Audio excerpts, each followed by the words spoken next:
We're going to talk about the Indiana Fever. No Caitlin Clark today. They set her out with a leg injury. A lot of people not happy about that. Mainly people that purchased tickets and drove into the area or even flew into the area to see Caitlin Clark play, and no Caitlin Clark. I can understand how bad those people must feel because, well, hell, I wanted to watch her play too. Hey everyone, welcome back to the channel, your one-stop shop for all things related to women's basketball. If you've been watching the WNBA preseason action, you're well aware that we're dealing with some big stories. We're breaking down the entire situation that happened during a Washington Mystics versus Indiana Fever game, which caused a lot of outrage in the league and among players. And that's Kiki Erafin, and I got to tell you, here we go with the smiling like you've done. I don't get it. This is the worst part of the WNBA. It is. This video explores the aftermath of a hard and contentious foul that Mystics rookie Kiki Erafin committed against veteran guard Sophie Cunningham. Initially deemed a flagrant foul, it has since escalated into a full-fledged controversy, with numerous fans and even analysts calling for a suspension or ban. But that's not all. WNBA Commissioner Cathy Engelbert has finally spoken out, and player Lucy Olsen has offered an impassioned perspective on the matter.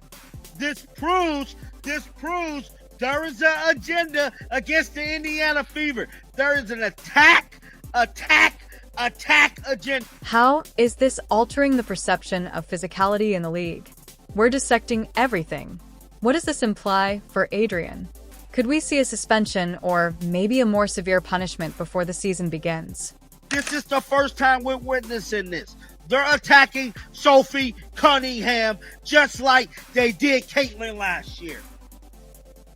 There is an agenda against this basketball team, and I'm calling it out right now. The league better step in immediately. They better step in immediately. We better not be dealing with what we dealt with last year with Caitlin. During the second quarter of an intense preseason game between the Washington Mystics and the Indiana Fever, the drama broke out.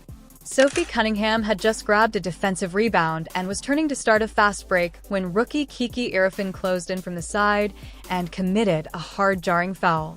The play wasn't subtle. Cunningham hit the floor hard and rolled over with obvious discomfort, causing fans watching the live stream to gasp and the arena to buzz with confusion and concern. The referee stopped the game, looked over the video, and ultimately decided it was a flagrant one foul that wasn't thought to be severe enough or hostile enough to result in an ejection. I mean, look, the biggest thing is we got to think long term. Like, we got to make sure that we're not putting Caitlin at risk for injury. We're not putting our team in a position, where we're thinking short term and not long term. It's a long season, 4 more games than last season. So we want to make sure that we're extra cautious and put her health and wellness first and foremost. And honestly, it's been one day at a time. You know, how she's reacted to treatment, how she's reacted to workouts. So positive progress is being made, but we can't be short-sighted. But rather than calming the storm, that decision fueled the flames, particularly on social media and in basketball circles. This wasn't just another preseason game. Rather, it was the catalyst for a heated discussion about sportsmanship, physicality, and where the WNBA's boundaries are between danger and aggression. But no doubt about it, the Indiana Fever have another star. All right? Just this quick, Sophie Cunningham, and I told you guys I had a feeling that she was going to really make her presence known. Talked about the 6th Woman of the Year. I don't know. I put it out there, and a lot of people came back and was like, she may end up starting road. When Cunningham got up off the floor, cameras and sideline microphones captured her screaming at Eerie effin', "You don't _ sing do that." Her reaction was instantaneous and visceral. Although there was no physical reprisal, Cunningham wasn't going to let it go since the message was very clear. This wasn't just about a foul. It was personal. You may be right. This game is almost over. It's almost over. Let me see the score. 79-74, 54 seconds left. Fever leading.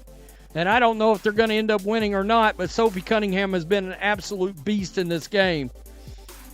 34 minutes, 6 of 11 from the field, 54%, 21 points.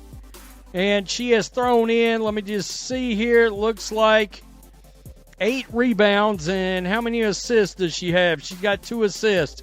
She's been an absolute beast in this game. Despite the incident, Cunningham remained focused and completely dominated, scoring 21 points, grabbing 8 rebounds, and helping lead her team to a gritty 79-74 overtime win. That performance sent a message of its own. She wasn't shaken. She was inspired within minutes of the foul clips going viral on TikTok, Twitter, and Instagram, igniting an explosion of reactions. Cunningham is known for her gritty, fearless approach to the game. She plays with heart and intensity and doesn't take being targeted lightly. WNBA supporters expressed their outrage quickly, and their views were very diverse. "Throw her out, that's not a rookie mistake, that's a dangerous hit," wrote one Twitter user. Someone else stated, "This league is about elite competition, not MMA. Kiki needs to calm down before someone gets hurt."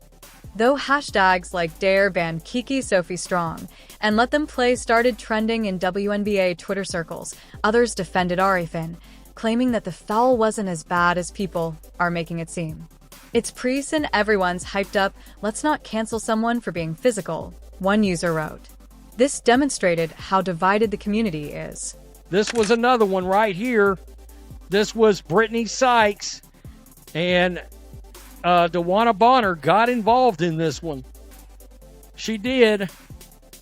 Little standing on business. Despite the incident, Cunningham remained focused and completely dominated, scoring 21 points, grabbing 8 rebounds, and helping lead her team to a gritty 79-74 overtime win. That performance sent a message of its own. She wasn't shaken. She was inspired within minutes of the foul clips going viral on TikTok, Twitter, and Instagram, igniting an explosion of reactions. Cunningham is known for her gritty, fearless approach to the game. She plays with heart and intensity and doesn't take being targeted lightly. WNBA supporters expressed their outrage quickly, and their views were very diverse.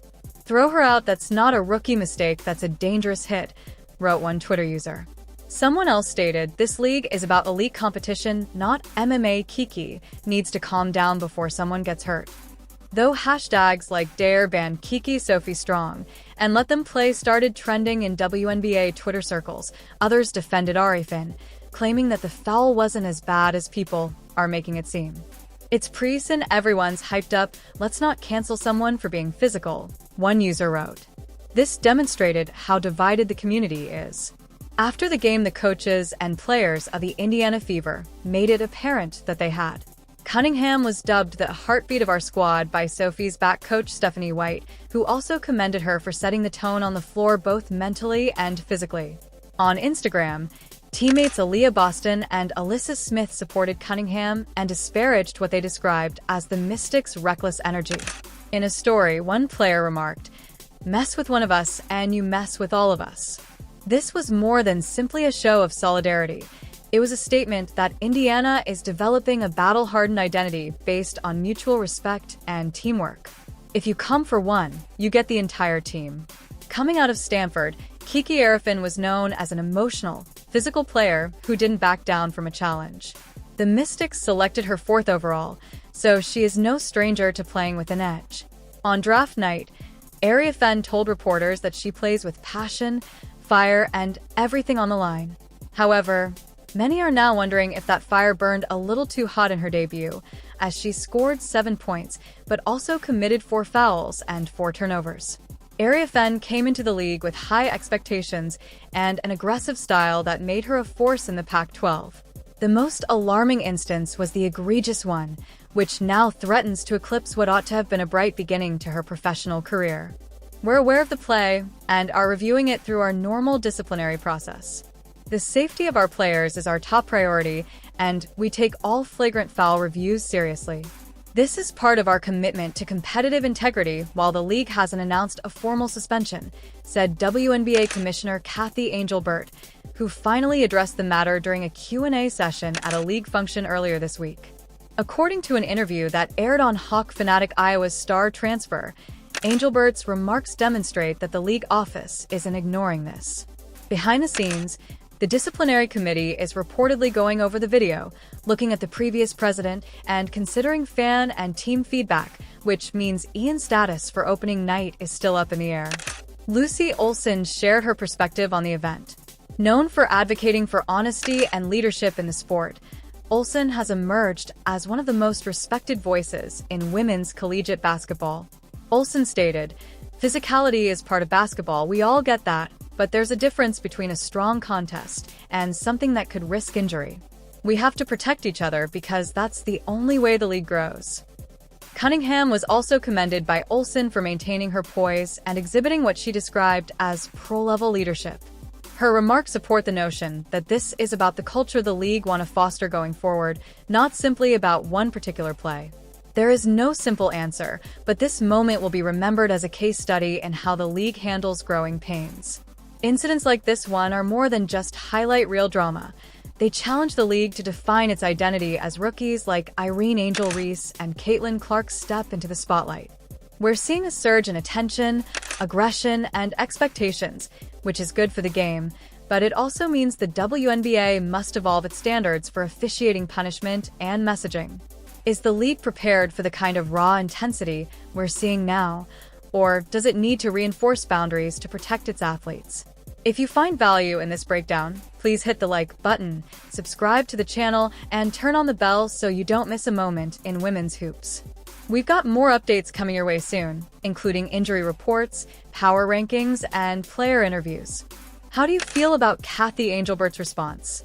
Should the WNBA suspend her for her fall, or was it just intense rookie energy? Is the league doing enough to manage this new generation of high-impact, high-emotion talent? Please share your thoughts in the comments section below. Remain truthful, courteous, and supportive of the W.